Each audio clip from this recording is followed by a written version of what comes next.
ধরতে গিয়ে বাংলার এক মৎস্যজীবীর মৃত্যু, পরিবারের শোকের ছায়া। গত 1.5 মাস আগে মাছ ধরার উদ্দেশ্যে কেরালায় রওনা দিয়েছিল কাকদ্বীপের এক মৎস্যজীবী। ওই মৎস্যজীবীর নাম হরিদাস, বয়স আনুমানিক 48, বাড়ি কাকদ্বীপ বিধানসভার অন্তর্গত 8 নম্বর কালীনগর পশ্চিম গঙ্গাধরপুরে। স্থানীয় সূত্রে জানা যায় গত 1.5 মাস আগে হরিদাস মাছ ধরার উদ্দেশ্যে রওনা দেয় কেরালাতে। রবিবার কালে পরিবারের কাছে খবর আসে হরিদাস ট্রলার থেকে পড়ে মারা গেছে। আজ মঙ্গলবার সকালে পরিবারের কাছে হরিদাসের নিথর দেহ এসে পৌঁছায়। কান্নায় ভেঙে পড়ে গোটা পরিবারের সদস্যরা। হরিদাস একমাত্র পরিবারের রোজ গড়েছিল। হরিদাসের পরিবারের সদস্যরা জানায় হরিদাসের 2 মেয়ে 1 ছেলে এই বছরই হরিদাসের ছেলের মাধ্যমিক পরীক্ষা দিচ্ছে। অভাবের টানে তারা কেরালায় মৎস্য সেখানে উদ্দেশ্যে গিয়েছিল। বাবা কেরালা গেছিল, শনিবার দিন আমাদের কাছে খবর এসেছে বাবার কোনো খোঁজ পাওয়া যাচ্ছে। কবে খবর এসছে? রবিবার দিন আমরা শুনেছি, রবিবার দিন সকালে আমরা শুনেছি বাবার খোঁজ পাওয়া যাচ্ছে। শনিবারে বাবার সাথে দুপুরবেলা কথা বলেছি, বাবা তুমি কী করছো বাবা? বাবা বলে আমি মাছ তুলেছি, মাছ তুলে আমি এখনো কিছু খাইনি। ওইটুকুনি আমার সাথে বাবার কথা। বাবা কি একমাত্র রোজগারে ছিল? একাই ছিল আমার বাবা, আমাদের ফ্যামিলিতে আর বড় কেউ নেই। আমি হলাম আমার বাবার বড় মেয়ে, আমার ভাই, তারপরে আমার বোন সবার ছোট। আপনার নাম? আমার নাম অ্যাকচুয়ালি এখানে উনি মৎস্যজীবীর পরিবারের লোক একজনই ইনকাম করে।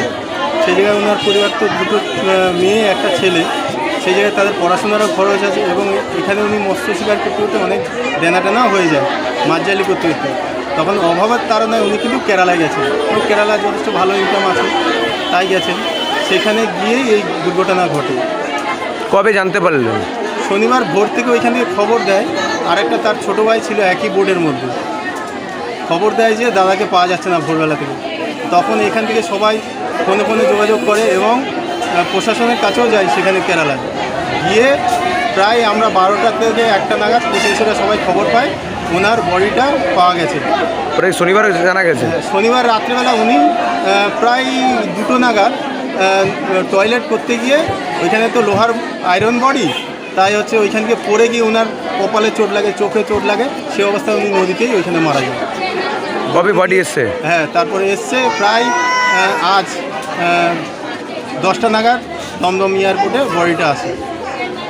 শনিবারে পড়ে গেছে, রবিবারে শুনছি। আমার স্বামী পড়ে গেছে, তো রবিবারে শুনছি। লাস্ট কবে কথা হয়েছে? শনিবারে। কি বলেছে কি বাড়িতে?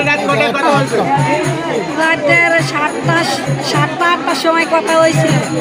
আমারও বলছিল আবার ফোন করু, আর বলেনি। বলছে এখন রাস্তা আমি আবার ফোন করবো তোমার, আর কিছু বলেনি। এবার সকালে 8টা-9টার দিকে শুনি স্বামীর এই খবর, স্বামীর পাচ্ছে না। এবার সেখান থেকে কান্দাকাটি লাগাই দিচ্ছি।